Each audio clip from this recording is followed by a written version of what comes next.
This is the muscle naming lecture. We're going to talk about how muscles are named and some features that are used to describe them.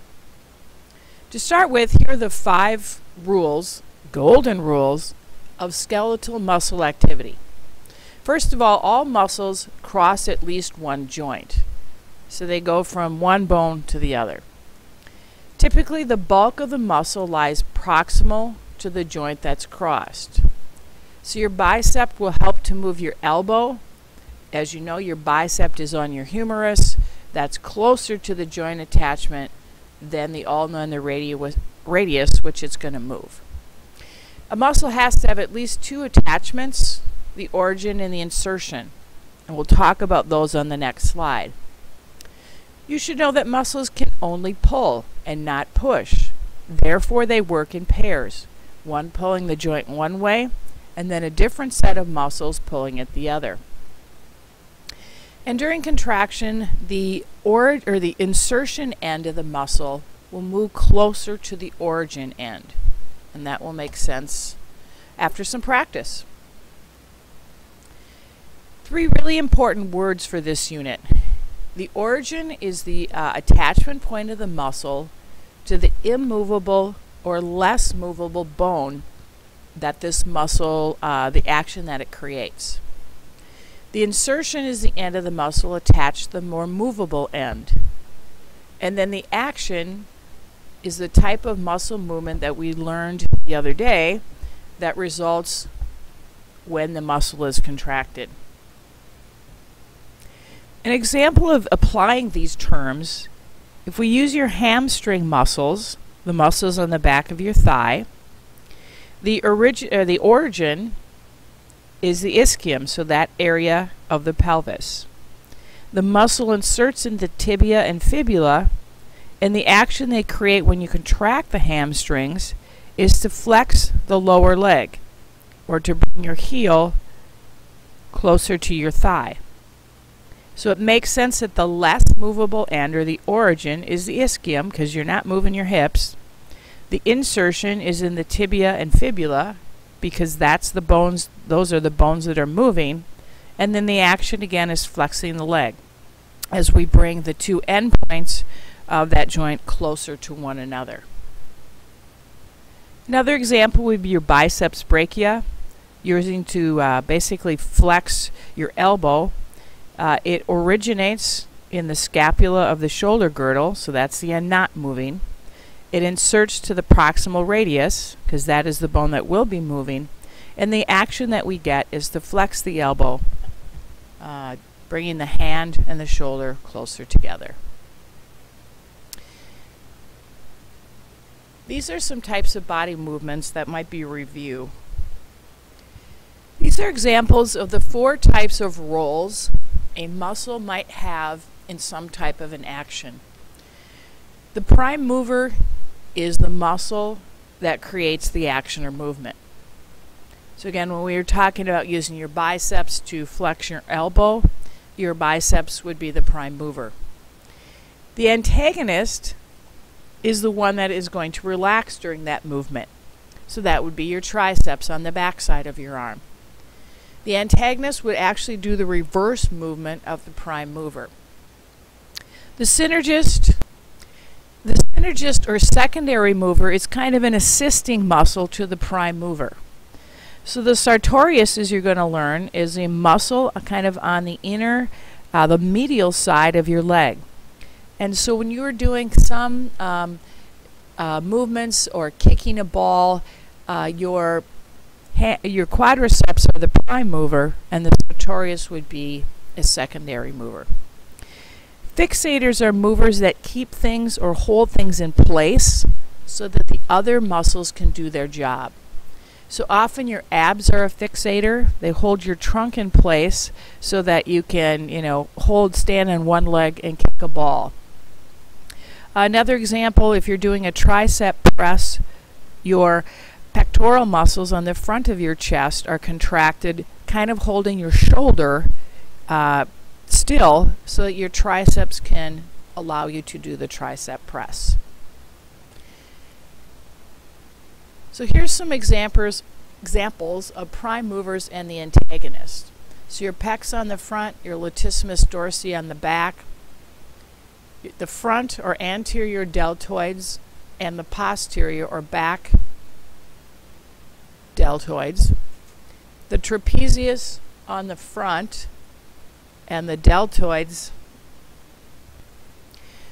And if I were you, I would just pause the tape at this point. You can read the rest of these prime mover antagonist pairs. This is just an example of the shoulder, and so you can see the different movements that are going on and what the primary mover would be and what the secondary mover would be.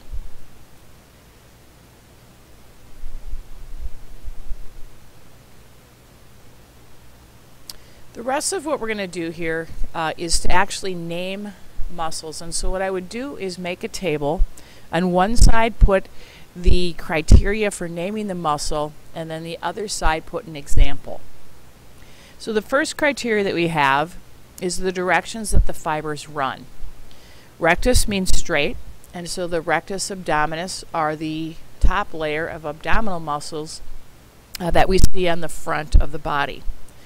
Oblique means slanted, and so then there's a set of muscles underneath here that run at an angle. So if we look at these, here's the external obliques on the outside. You can see the internal obliques run a different direction, and the transverse obliques are deeper than that and run kind of straight across. So again, the criteria is the direction of the fibers, and they give you some hint about where the muscle lies. Another view of the abdominal muscles so that you can kind of see all of these layers and their labeling. The size of the muscle is another criteria used to name it. Maximus means largest, so gluteus maximus is the biggest of the three gluteus muscles. Longest means long, so the adductor longus muscle works the same way the adductor brevis muscle does. It's just the brevis one is the short one. You can see the three gluteal muscles here, and so we have minimus as the deepest, smallest of them, medius as the next layer as you go towards the superficial, and then you have gluteus maximus on the back. Because they run at slightly different angles, your gluteus maximus, your gluteus minimus, and medius would have different muscle actions. Another way muscles are named is an association with the bones that they cover. So the temporalis muscles, the frontalis muscles, and the tibialis anterior all are on top of the bones that are part of their name. So you can see where the frontalis is and the temporalis, and again they just ride right over the bones that we learned of the skull in our bone unit. Another criteria for naming muscles is how many heads or parts the origin of that muscle separates into. So the bicep turns into 2 heads at its origin, tricep has 3 origin points, and the quadriceps have 4. So you can see on this picture where the biceps turns into 2 heads, so it's got 2 points of origin. Quadriceps are really 4 separate muscles, and so they're going to separate into 4 different pieces and insert in 4 different spots. The next criteria is points of attachment, and the sternocleidomastoid muscle attaches to a few points we recognize: the sternum and the mastoid process. Tibialis anterior attaching to the tibia. So you can see here how the sternocleidomastoid muscle originates here in the mastoid process and then inserts into the sternum. The next criteria is the shape of the muscle.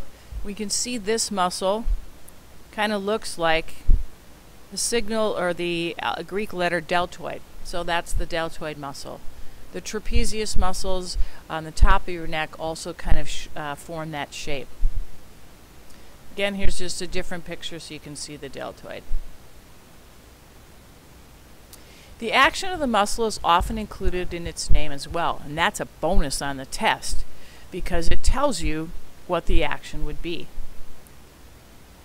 And so here you can see some of the flexor muscles of the wrist and fingers have the word flexor right in their name.